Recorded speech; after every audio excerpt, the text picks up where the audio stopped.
Buenas tardes, muchachos, ¿cómo están? ¿Me escuchan? Buenas tardes, profesor. Sí, Chévere. Ajá, Rosario. Gracias por recordarme eso. Hoy al final del día cargo esa y cargo tema 15, que pretendo que ya culminemos hoy con las instituciones generales de derecho internacional privado y creo que nos da chance de ver un par de casos. Les iba a indicar porque entiendo que la fecha de límite de consignación de notas del segundo parcial es el 3 de junio, pero hay ya fecha de inicio de los exámenes finales. ¿Alguien tiene alguna información al respecto?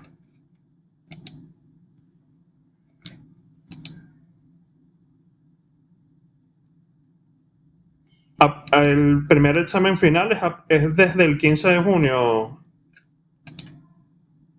Rosario.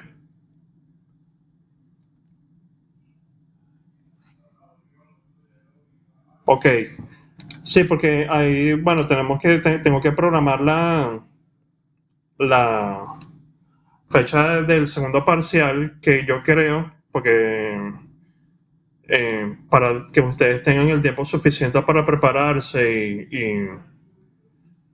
y yo para corregir también.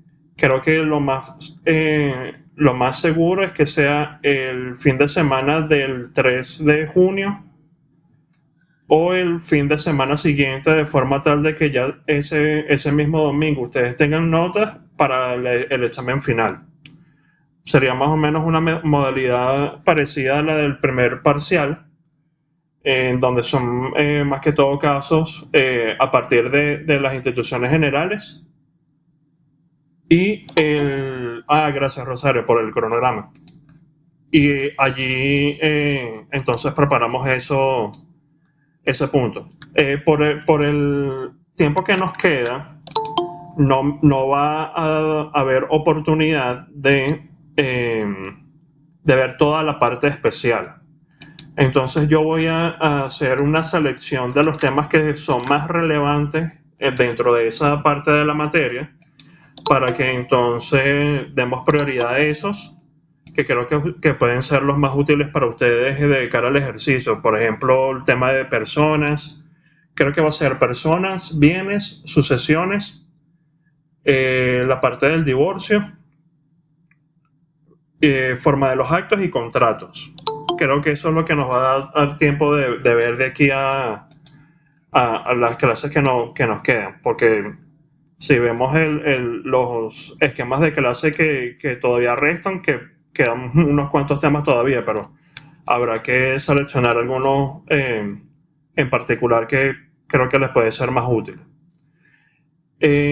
Hoy vamos a ver entonces las dos instituciones generales de derecho internacional privado que nos quedan, que son fraude a la ley e institución desconocida.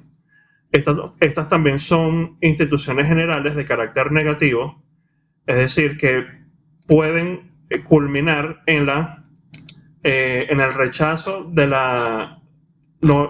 derecho al que me remita la norma de conflicto. Ahora, el fraude es una institución general que parte de la manipulación de la situación de hecho que se configura como factor de conexión dentro de la norma de conflicto.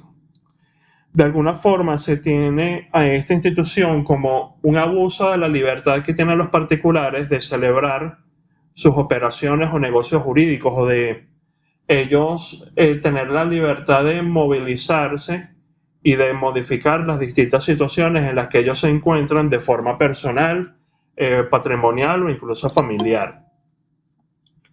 Esto se ve especialmente en materia del estatuto de la persona y en materia familiar, sobre todo. Porque como nosotros hemos comentado y vamos a ratificar a partir del tema relativo a las personas en el derecho internacional privado, en materia de estatuto personal, los factores de conexión que se manejan son la nacionalidad y el domicilio. Y el domicilio, según lo que nosotros vimos al inicio de la materia, parte del lugar en donde la persona se encuentra habitualmente residida, es decir, donde reside habitualmente. De allí que al plantearse como factor de conexión el domicilio, se le da una amplia libertad a los particulares a la hora de adquirir y cambiar el mismo. Lo mismo puede ocurrir con la nacionalidad, pero de una forma más ralentizada, porque ahí hay unos requisitos jurídicos que se tienen que cumplir para acceder a una nacionalidad, mientras que en el caso del domicilio es más un aspecto fáctico que en nuestro caso, en nuestro ordenamiento jurídico, no depende del cumplimiento de algún requisito institucional o de la ley, más allá de lo que nos dice la Ley de Derecho Internacional Privado. Entonces, hay situaciones que pueden plantearse como un abuso de esa libertad de cambiar los distintos factores de conexión. No es que se cambia el factor de conexión de la norma, sino que se manipula la situación fáctica que se configura como factor de conexión con el fin de ponerse a la persona bajo el amparo de una ley que le es más favorable. Ya nosotros hemos visto que en nuestro sistema de derecho internacional privado, es un principio fundamental que las personas pueden cambiar de domicilio. Nosotros vimos en el tema 3 las normas de los artículos 11 al 15 de la Ley de Derecho Internacional Privado. Vimos lo que nos dice el aparte único del artículo 23 cuando nos habla del cambio de domicilio en los casos de divorcio. Y vimos que allí se plantea la exigencia de 3 elementos que ya ustedes manejan bastante bien, que son el elemento territorial, que se encuentra una persona efectivamente en un territorio en donde se reputa que está residiendo habitualmente, el elemento subjetivo, que consiste en la intención de permanecer en dicho territorio y establecer allí el domicilio, y un elemento temporal, que consiste en permanecer en ese territorio determinado durante mayor o menor tiempo, que nosotros habíamos planteado dos parámetros temporales para los fines de este tema. En primer lugar, la referencia de los 6 meses que nos da el Código Orgánico Tributario y el periodo de 1 año que nos establece el artículo 23 de la Ley de Derecho Internacional Privado en su aparte único. Entonces, esto también se extiende a otros sectores. Esta movilidad, esta mutabilidad, por así decirlo, de los factores de conexión se puede también trasladar a otros ámbitos. Ahí está, por ejemplo, el ámbito de los bienes muebles, por el hecho de que pueden ahí ellos ser desplazados físicamente, lo que irá variando necesariamente el orden jurídico que los vaya regulando. Entonces, como nosotros vamos a ver más adelante, porque eso es uno de los temas que yo voy a ver con ustedes de la parte especial, se parte de la idea de que los bienes se rigen por el derecho del lugar de su situación. Y en el caso de los bienes muebles, en la medida de que su situación cambie y sean trasladados a otro territorio, allí cambiará el ordenamiento jurídico que resulta aplicable y por el cual ellas se van a regir. Ahora, ¿qué tiene que ver todo esto con el fraude a la ley? El fraude a la ley reconoce, es una institución que parte del reconocimiento de esa libertad que se les da a los particulares para celebrar sus negocios jurídicos y que plantea algunas restricciones de carácter moral que puedan afectar esa libertad de celebrar estos negocios. Por eso es que el fraude a la ley es una institución dentro del catálogo de instituciones generales de derecho internacional privado que es bastante criticado, porque se critica principalmente a la institución en la medida de que se permita la incidencia de ese control por razones morales en el ejercicio de libertades que corresponden a los particulares. Entonces, ¿qué ocurre en estos casos? Cuando una persona ejerce esa libertad de celebrar sus negocios, de estructurarlos en la manera que ellos mejor le parezca y toma una decisión, siempre se hace de forma tal de que esa actuación va a reportar una serie de beneficios. El domicilio de una persona, al menos en un escenario ideal, está ideado para que esa persona se encuentre en el mejor lugar posible para ella, desde el punto de vista jurídico, sobre todo en el caso de nosotros los venezolanos que estamos emigrando a tantas partes del mundo. Normalmente esa elección parte de unas razones particulares de cada quien, pero siempre con miras a obtener beneficios de ese lugar en donde se encuentra. Entonces, cuando la persona actúa en este sentido y actúa de una determinada manera, se va a encontrar siempre, o la idea es que se encuentre siempre en una mejor situación que la que tenía con anterioridad a ese cambio en su actuar. Es decir, siempre va a buscarse el beneficio propio.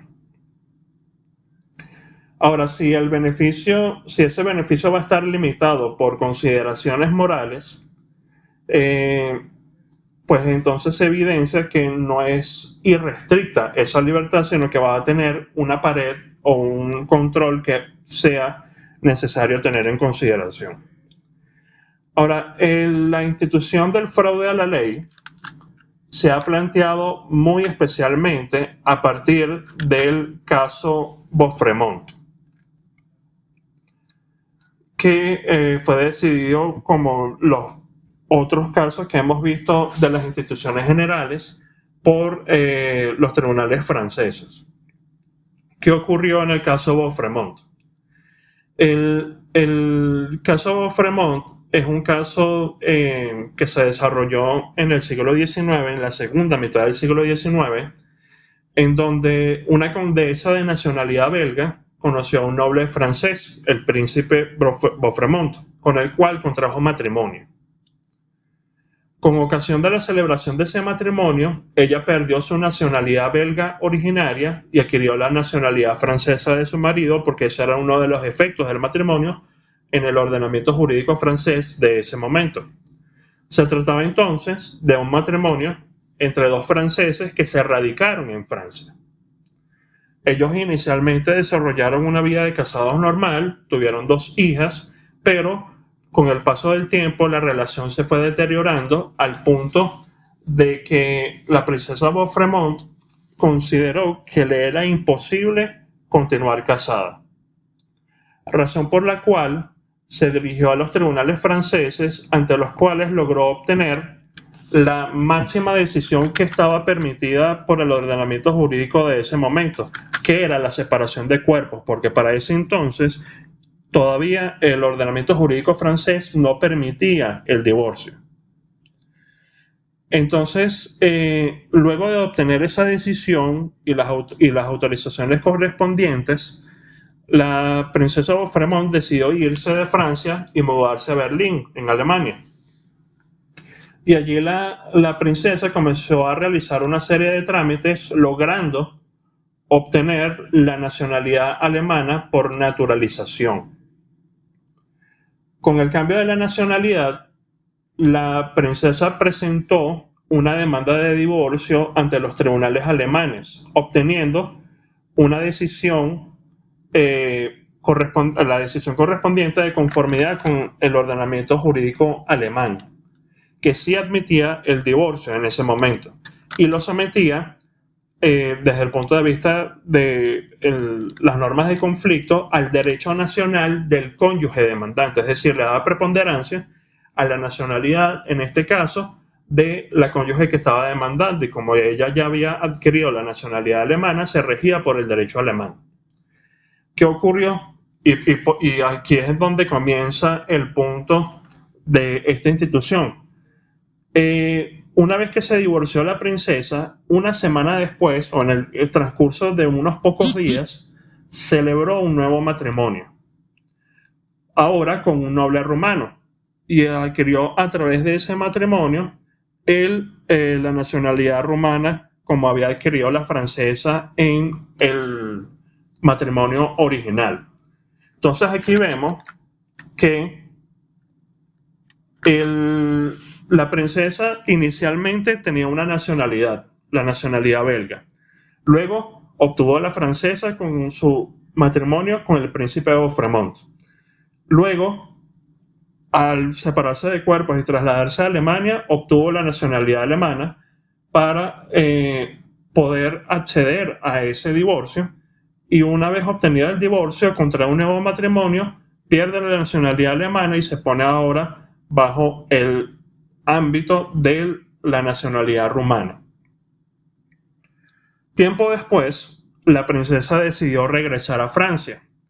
Y como se trataba de personas de la nobleza, toda esta situación había sido cubierta por la prensa francesa del momento, por lo que el príncipe de Beaufort demandó la nulidad de ese matrimonio, alegando que la princesa había actuado en violación de las limitaciones establecidas por el derecho francés. En ese caso, no participó el nuevo esposo de la princesa Beaufort, por lo que el tribunal francés que conoció del asunto lo que dictaminó es que ese segundo matrimonio era nulo, al igual que el divorcio y que la naturalización bajo la nacionalidad alemana que había obtenido la princesa Beaufort. La consideró nulo por el hecho de que la princesa se había naturalizado o cambiado de nacionalidad con una intención fraudulenta. La intención fraudulenta de evadir la aplicación de disposiciones imperativas del derecho francés que impedían el divorcio para ponerse bajo el amparo de una situación más favorable planteada por el derecho alemán. Entonces, ella se había naturalizado realmente para permitir la aplicación de ese derecho alemán que sí admitía el divorcio. Y por eso podía entonces adquirir nuevas nupcias porque ya no tenía el impedimento de vínculo anterior. Entonces, tomando todos estos elementos en conjunto, se indicó o se concluyó que la princesa Beaufort había actuado en fraude a la ley. ¿A cuál ley particularmente?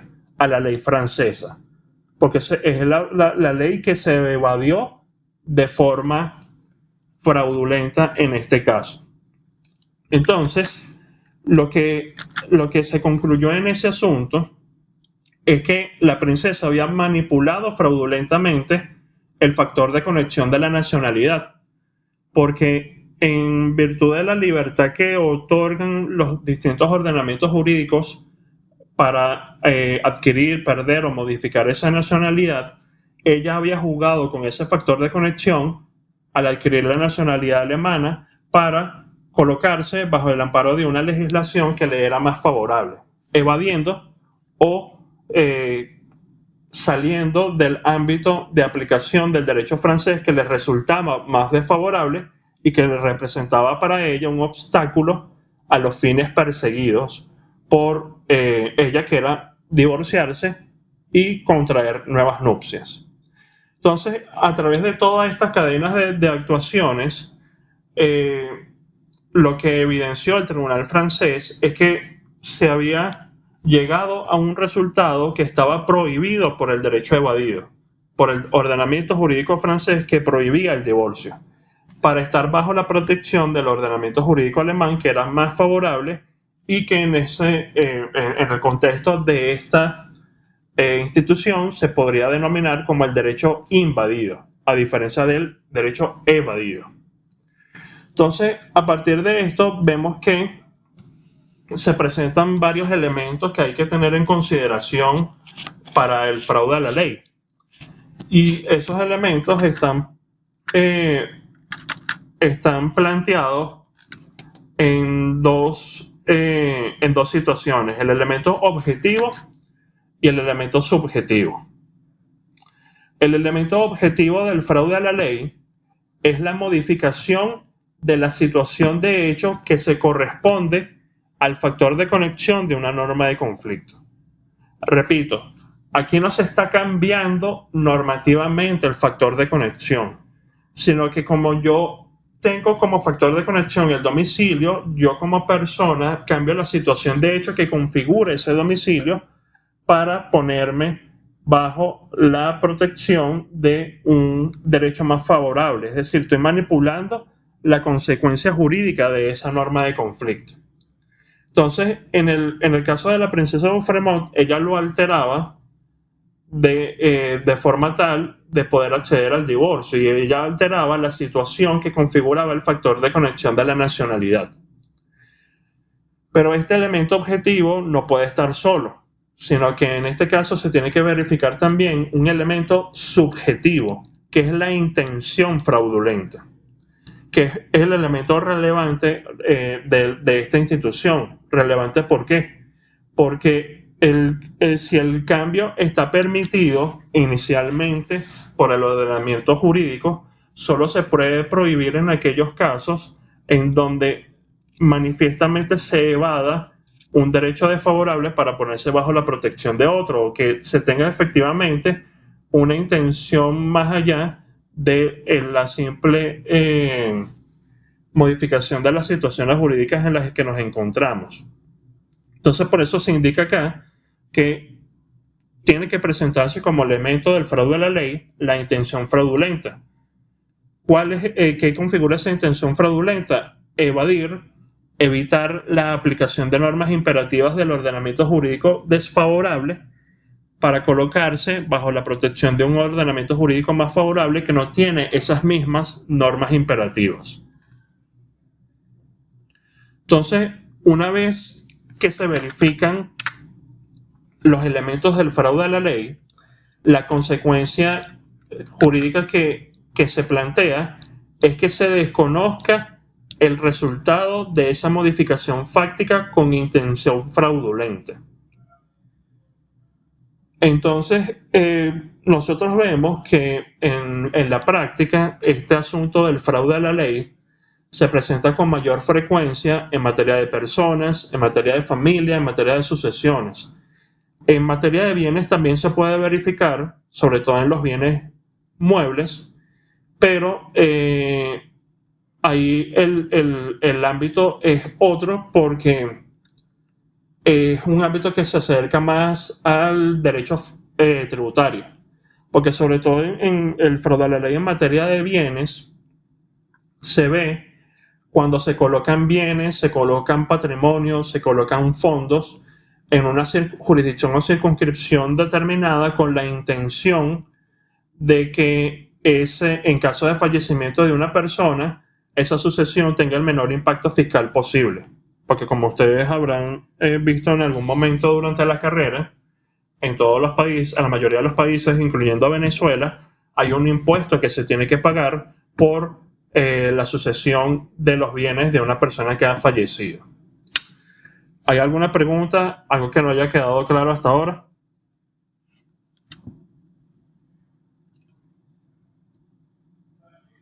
Hola, profe, buenas tardes, ¿cómo está? Buenas tardes, Cliver. Adelante. Ajá.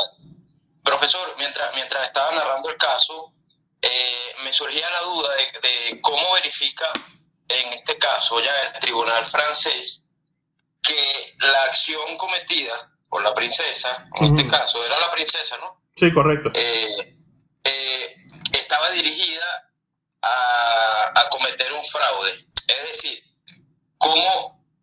Que no me queda claro, porque ella no tenía prohibido en la legislación alemana obtener la nacionalidad si cumplió los requisitos y todo eso. Correcto. ¿Okay? O sea que ella hizo su cambio de nacionalidad o obtuvo la nacionalidad alemana de una manera legal, porque correcto. cumplió los requisitos de allá.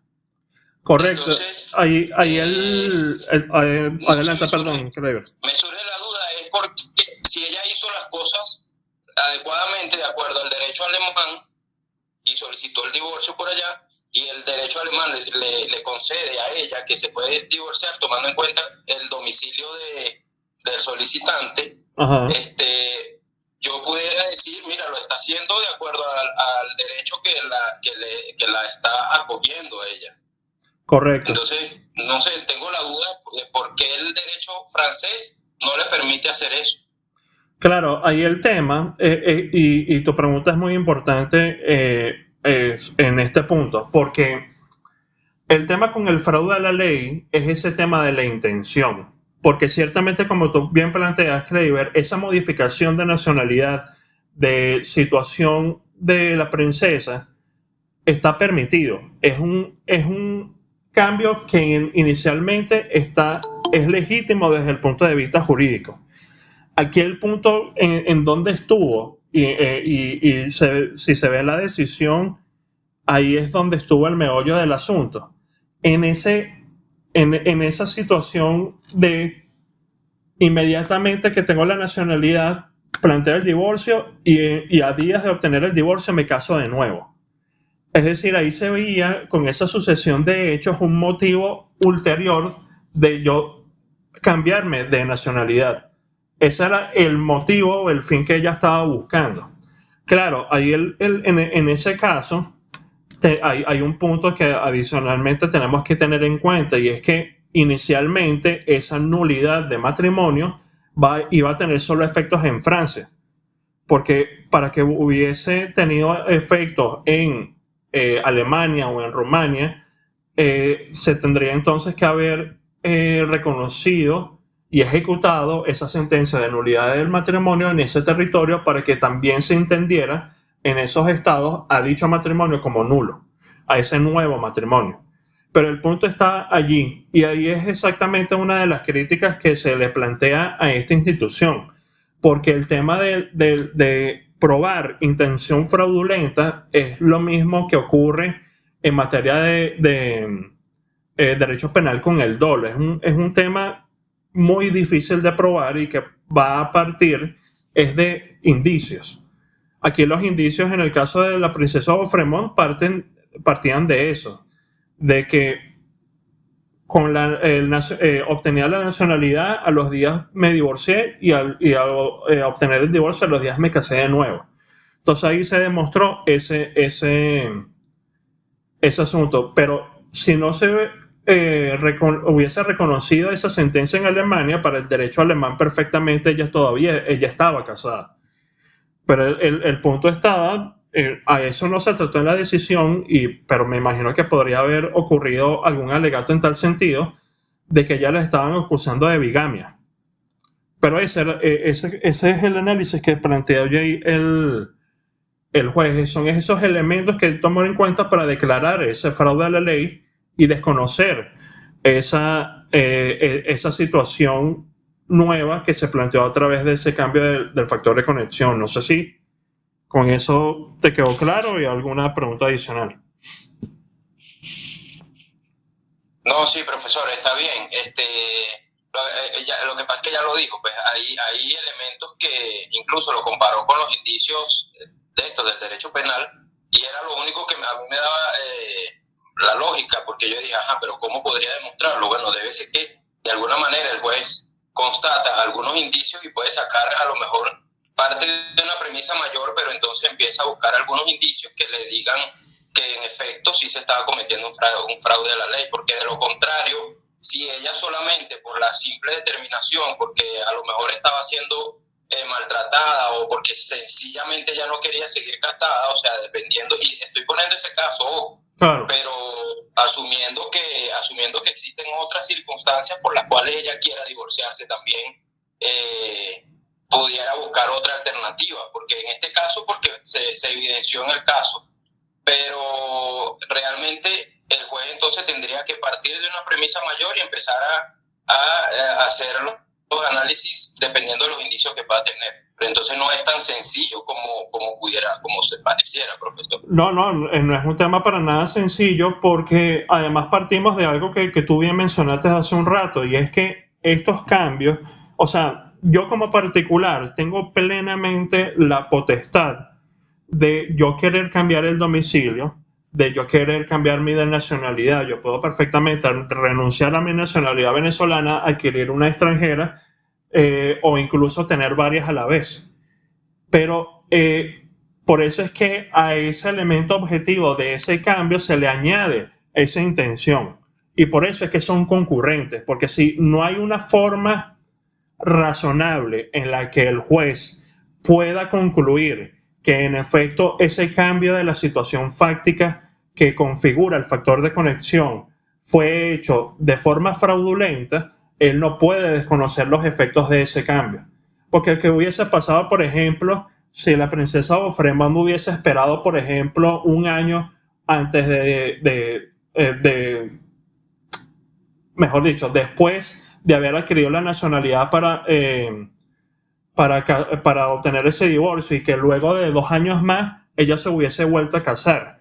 Hay esos indicios que inicialmente planteó el juez francés se le caen, porque realmente ahí no se puede ver con esa sucesión de hechos una línea que vaya en esa dirección de que ese cambio fue fraudulento.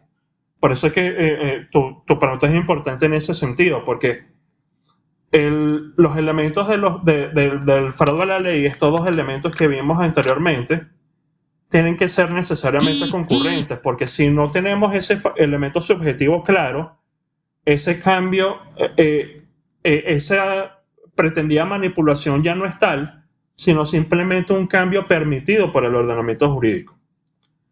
¿Hay alguna otra pregunta, algo que no haya quedado claro? Ok. ¿Qué ocurre dentro del sistema de derecho internacional privado venezolano con el fraude a la ley? Tenemos una previsión general dentro de la Convención Interamericana sobre Normas Generales de Derecho Internacional Privado, que, como ustedes recordarán, es una de las convenciones que se suscribió en el marco de la CIDIP II en Montevideo en 1979. ¿Qué indica esta norma?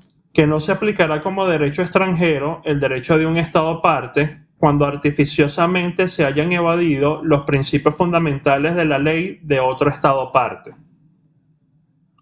Quedará a juicio de las autoridades competentes del Estado receptor el determinar la intención fraudulenta de las partes interesadas. Entonces vemos allí la preponderancia que tiene ese elemento de la intención, porque lo que busca la norma es evitar que se evadan artificiosamente los principios fundamentales de un Estado.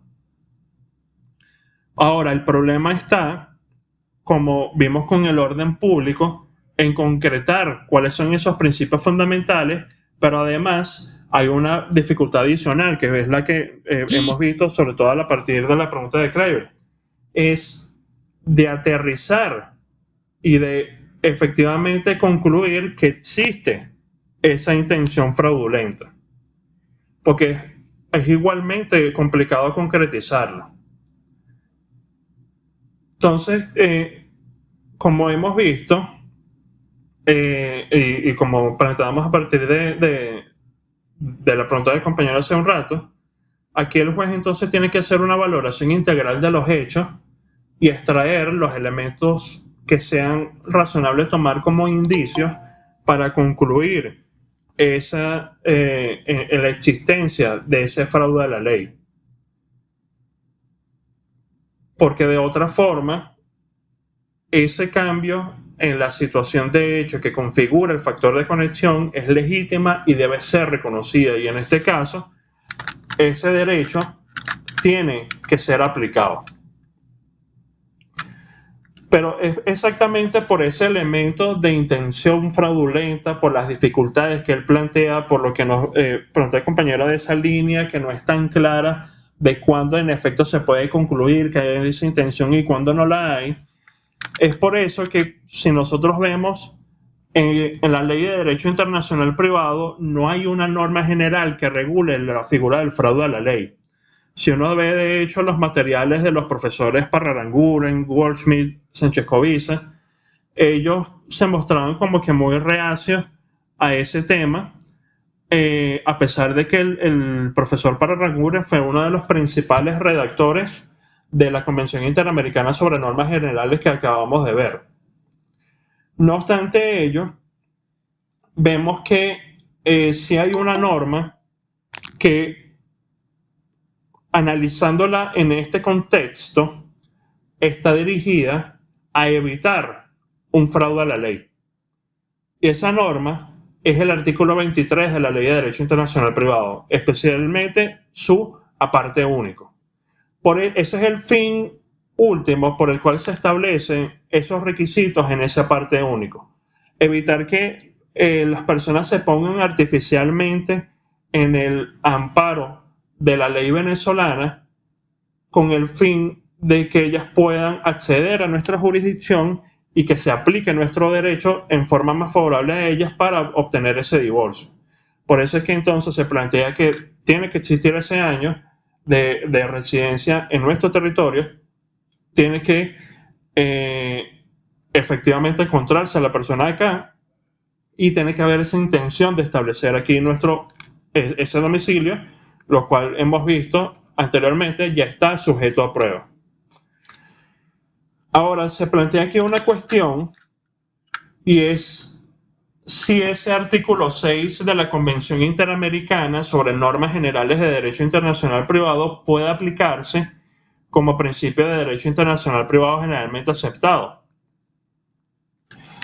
Y aquí lo que ha respondido la doctrina es lo siguiente. El capítulo de las instituciones generales del derecho internacional privado en nuestra ley está basado en la Convención Interamericana. Si esta disposición estaba en la Convención Interamericana, ¿por qué no se recibió entonces en la Ley de Derecho Internacional Privado como las otras instituciones, como el reenvío? Bueno, el reenvío tampoco está regulado en esa convención. Como la cuestión incidental, la adaptación, las situaciones jurídicas válidamente creadas según ordenamiento jurídico extranjero, la institución desconocida, ¿por qué entonces no se aceptó esta del fraude a la ley? Entonces aquí lo que ha concluido parte de la doctrina es que la actitud del legislador en la Ley de Derecho Internacional Privado fue que tomó como desfavorable o contraria a algunos de nuestras ideas de justicia este tema del fraude a la ley, porque de otra forma habría sido introducida esta institución de la convención en la normativa interna y tendríamos una disposición como la que tenemos en materia de reenvío, cuestión incidental, adaptación, etc.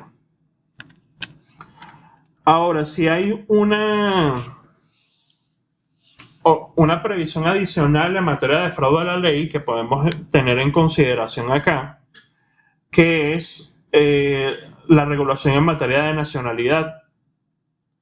Porque en la Ley de Nacionalidad y Ciudadanía se regula como supuesto de pérdida o revocatoria de la naturalización de la nacionalidad venezolana el tema del fraude a la ley. Ahora, aquí no se trata propiamente de la manipulación de un factor de conexión en el ámbito del derecho internacional privado, sino que se habla concretamente de la adquisición de la nacionalidad venezolana forjando o alterando los requisitos previstos en la ley. Pero es una situación que también podría estar relacionada con lo que aquí estamos viendo. Antes de pasar a la institución desconocida, ¿alguna pregunta, algo que no haya quedado claro?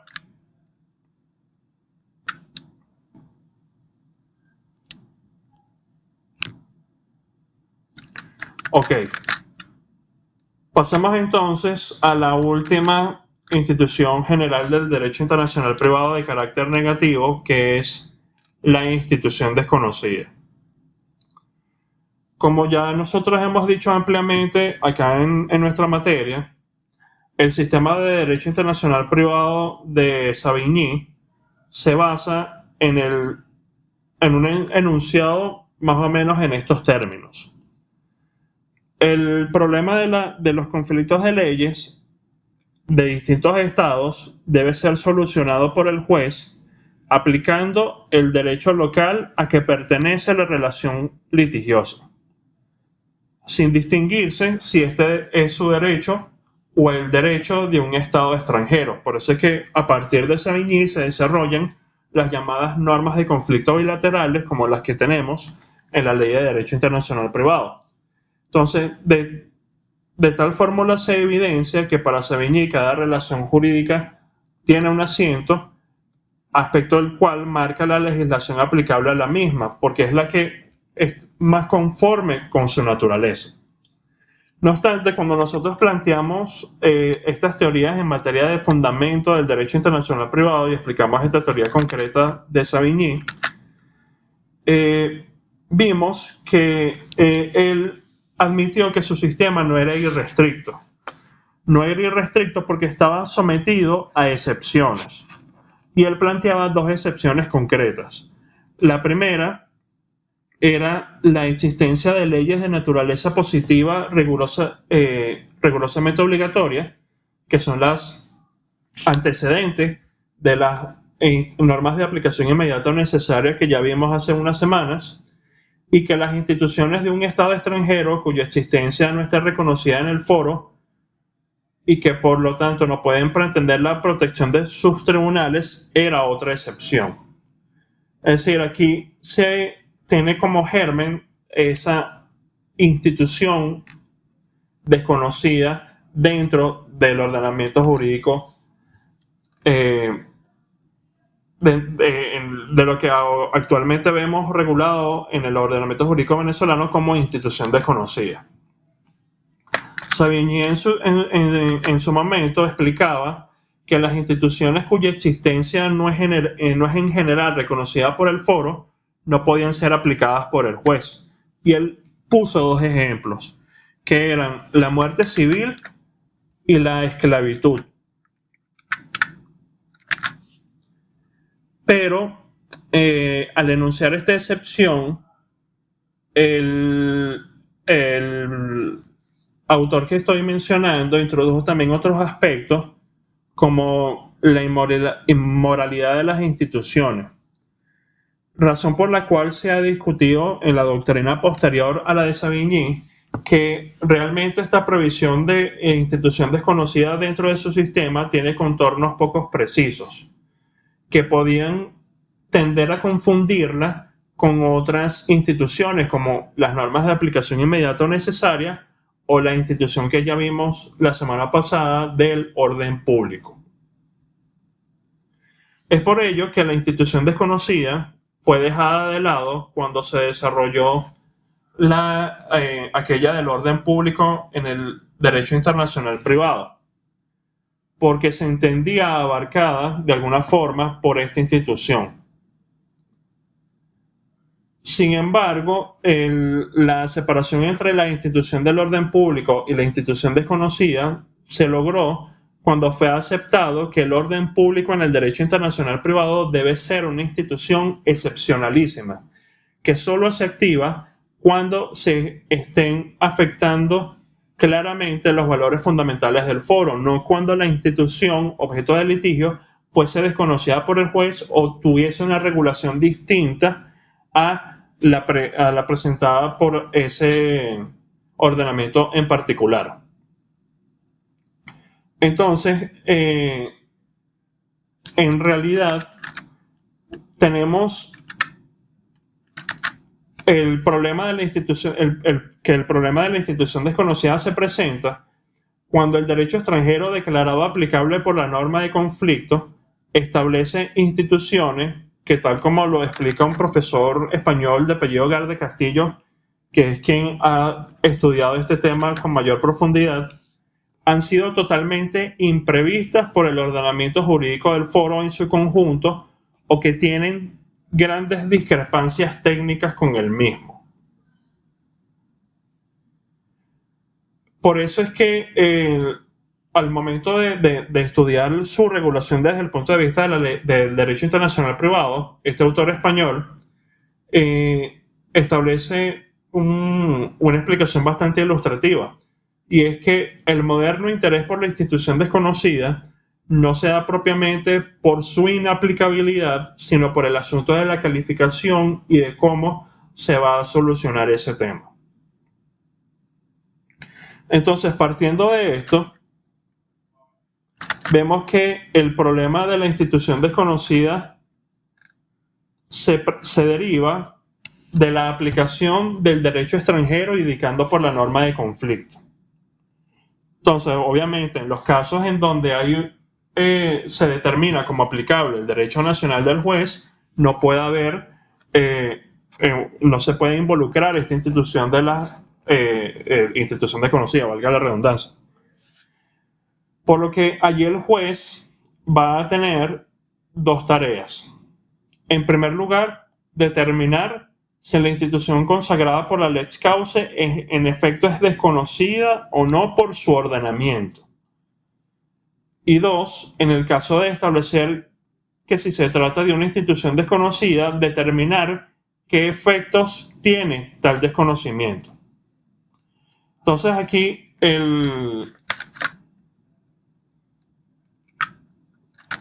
juez, al momento de hacer esta tarea, debe realizar el primer proceso a través de una apreciación integral de su ordenamiento jurídico, lo que no responde solo a leyes positivas, sino también a las herramientas de integración del derecho, incluso a la costumbre en aquellos casos en donde esa costumbre puede tener un efecto jurídico, sobre todo en materia mercantil.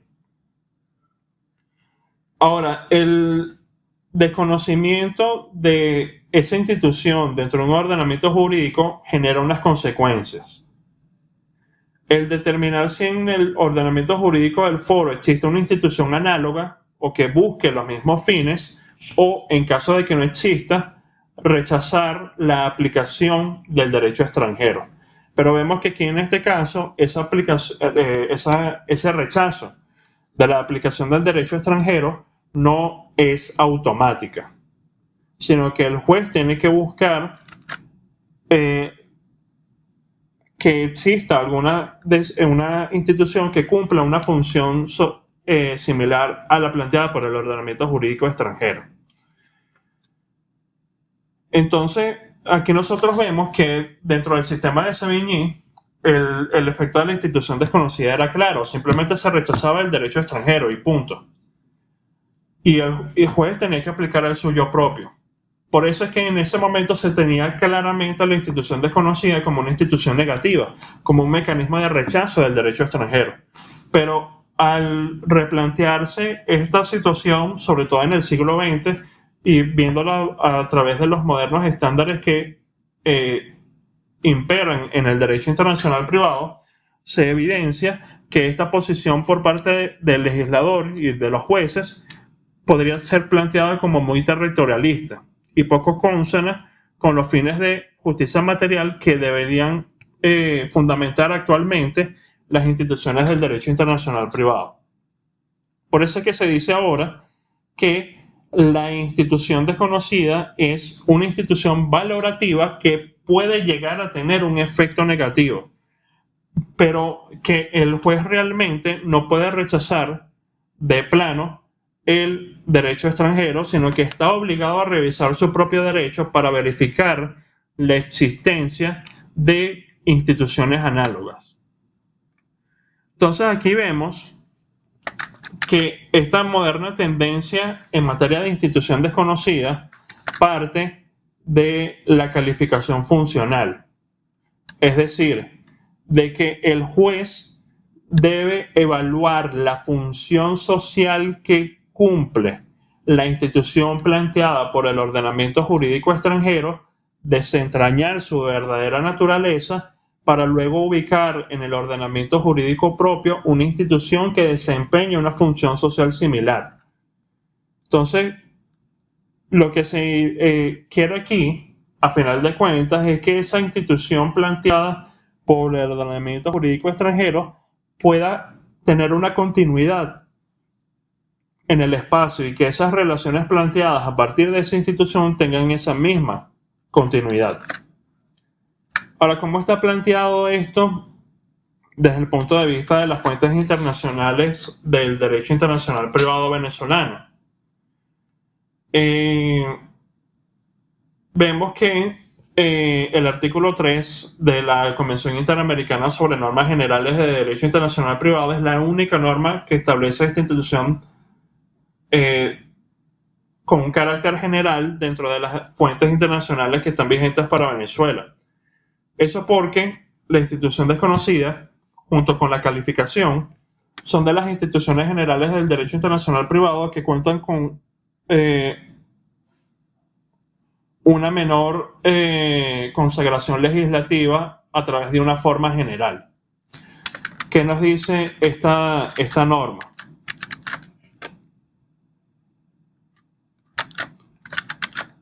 Nos dice que cuando la ley de un Estado parte tenga instituciones o procedimientos esenciales para su adecuada aplicación y no estén contemplados en la legislación de otro Estado parte, este podrá negarse a aplicar dicha ley siempre que no existan instituciones o procedimientos análogos.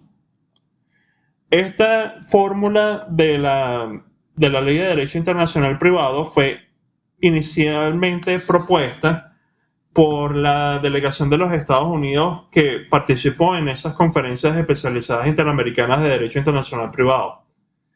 Y la planteó inicialmente con una función muy similar a la que tenía en el sistema de Savigny, en el que si hay una institución desconocida, se rechaza el ordenamiento jurídico extranjero y se aplica el del foro.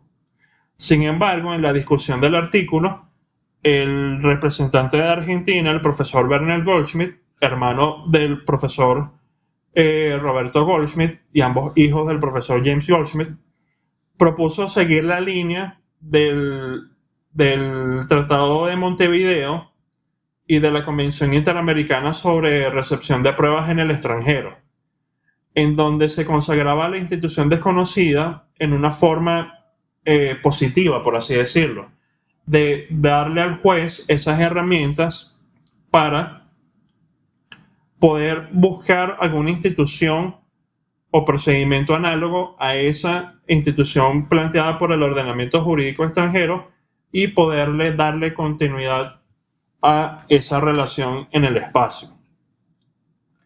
Por eso es que la profesora Tatiana Meckel, cuando habla de esta institución, indica que el artículo planteado por la Convención Interamericana limita el funcionamiento de la excepción a aquellos casos en donde existe una verdadera imposibilidad técnica o fáctica de aplicar la institución extranjera. Por lo que en estos casos la excepción es facultativa para el juez, quien deberá emitir un juicio de valor sobre si se justifica o no la excepción en el caso en concreto, restringiéndose el rechazo del derecho extranjero a aquellos casos en donde no sea posible la adaptación del ordenamiento jurídico del foro a esa institución planteada por el ordenamiento jurídico extranjero. Y eso pasa mucho por lo que los que nos plantea Kleiber en el chat, por la aplicación de fuentes integradoras, por la aplicación de analogías, por la aplicación de principios generales del derecho, por la aplicación de instituciones que tengan una función similar o cercana a esa institución planteada por el ordenamiento jurídico extranjero. Ahora, dentro de las fuentes internacionales del derecho internacional privado, la Convención Interamericana sobre Normas Generales es la única que establece una previsión general en materia de instituciones desconocidas. Pero hay otras fuentes que establecen algunas normas que pueden ser relevantes en este asunto. Por ejemplo, en materia de cooperación, tenemos el Convenio de la Haya sobre notificación o traslado en el extranjero de documentos judiciales y extrajudiciales en materia civil y comercial, en donde se plantea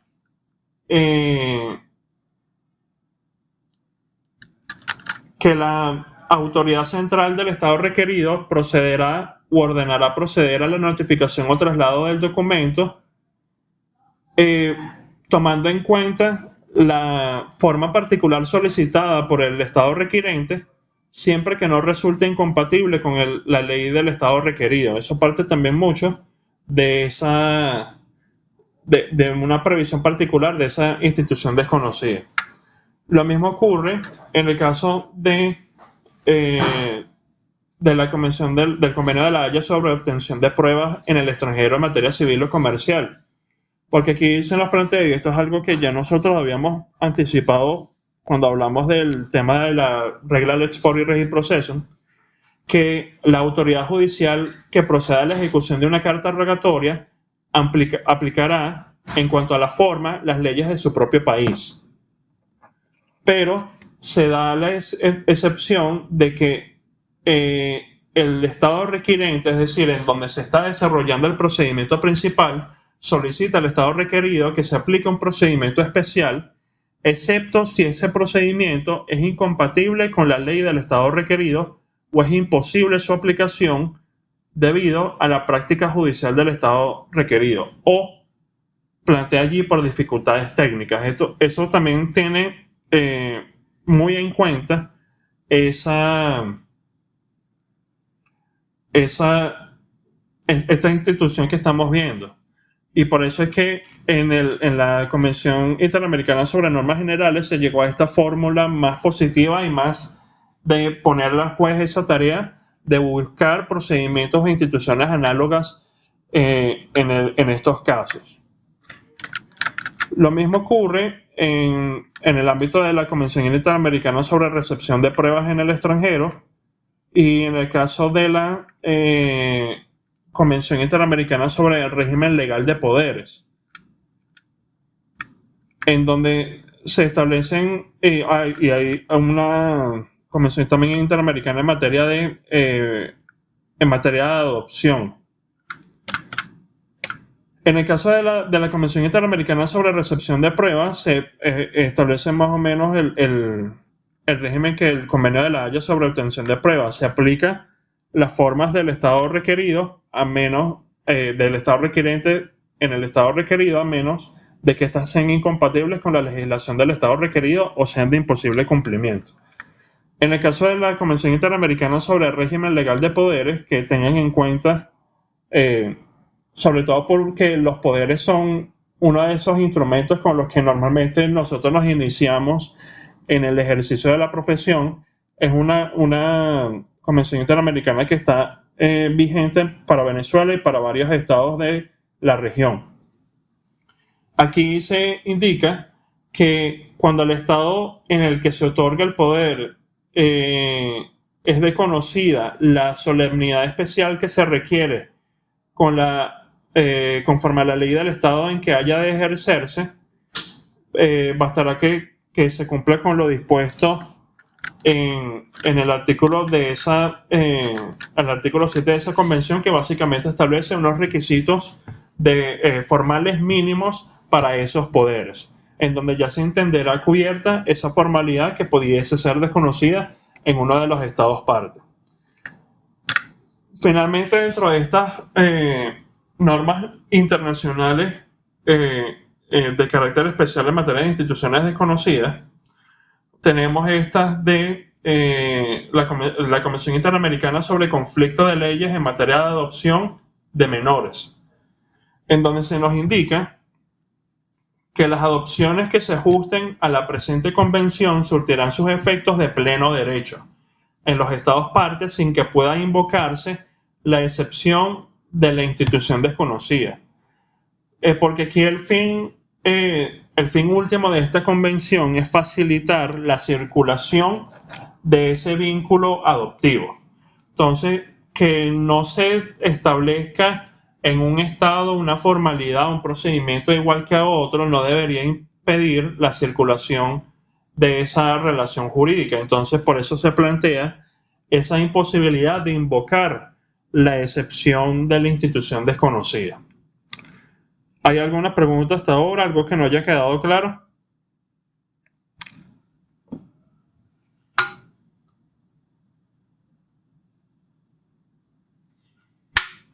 Ok, dentro de la Ley de Derecho Internacional Privado, vemos que la institución desconocida llegó a nuestro ordenamiento jurídico más recientemente. En el proyecto original de ley de normas de derecho internacional privado de los años 60, no había una norma en materia de institución desconocida, sino que la introducción de la misma se dio a partir de la revisión y reforma del proyecto de 1963 que se dio entre el año 95 y 96, fundamentándose sobre todo, según explica la profesora Meckel, en, en el hecho de que nuestro sistema se relaciona con ordenamientos jurídicos de características diversas, los cuales a veces pueden presentar extrañezas respecto del sistema venezolano. Entonces, por eso se llega finalmente a esta norma del artículo 9 de la Ley de Derecho Internacional Privado, que indica lo siguiente: cuando el derecho extranjero declarado aplicable al caso establezca instituciones o procedimientos esenciales para su adecuada aplicación que no estén contemplados en el ordenamiento jurídico venezolano, podrá negarse la aplicación de dicho derecho extranjero siempre que el derecho venezolano no tenga instituciones o procedimientos análogos.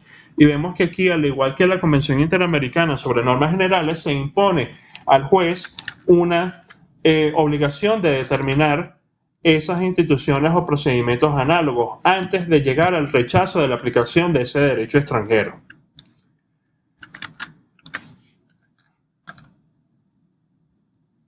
Ahora, ¿qué ocurre cuando se declara una institución del derecho extranjero declarada aplicable por la norma de conflicto como desconocida por el foro? Aquí lo que ocurre es que el juez venezolano tiene que hacer una calificación funcional, es decir, partir de las herramientas del derecho comparado para desentrañar la naturaleza y esencia de la institución planteada por el ordenamiento jurídico extranjero, con el objeto de determinar si existe o no en el ordenamiento jurídico venezolano una institución que desempeñe funciones idénticas o similares. Solo luego de realizar dicha operación y no encontrar una institución similar, es que se puede pasar a rechazar la aplicación del derecho extranjero. Entonces vemos que aquí se ratificó, y lo digo hasta el cansancio, en el caso de la institución desconocida, el rechazo del derecho extranjero es un último recurso. No puede ser el primero, tiene que ser el último luego de que el juez... Profesor, no se te... no se me está escuchando, disculpen.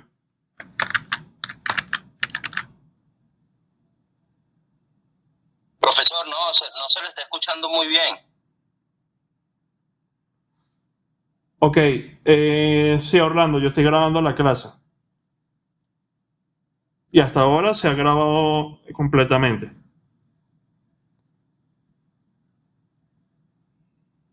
Ok, ¿qué parte no se escuchó o qué parte no pudieron oír bien? O mejor dicho, ¿hasta dónde se oyó bien?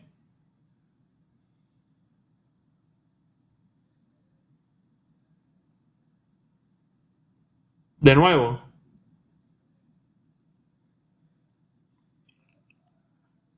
Ahora.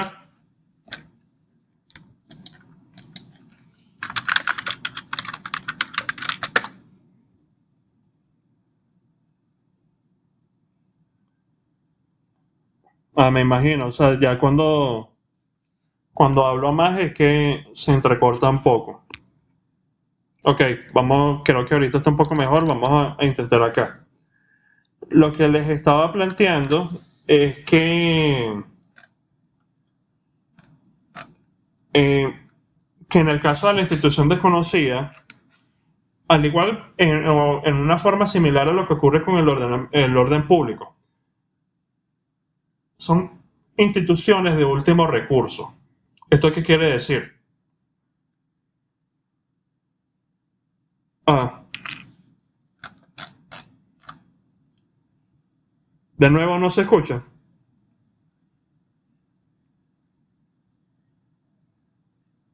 Ok, que solo se puede llegar a un rechazo del derecho extranjero cuando no se ubica dentro del ordenamiento jurídico venezolano una institución que pueda cumplir una función similar y que se aplique, que pueda ser aplicable en este caso. Porque de lo contrario, estaríamos impidiendo esa circulación de las relaciones jurídicas a través del espacio. Del hecho de que una persona legítimamente constituya una relación jurídica.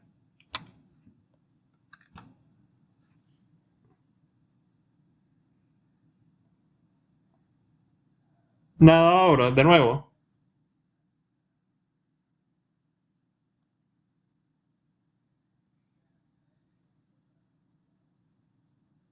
¿Qué problema con esa conexión? Un momento, déjeme intentar algo aquí un momento.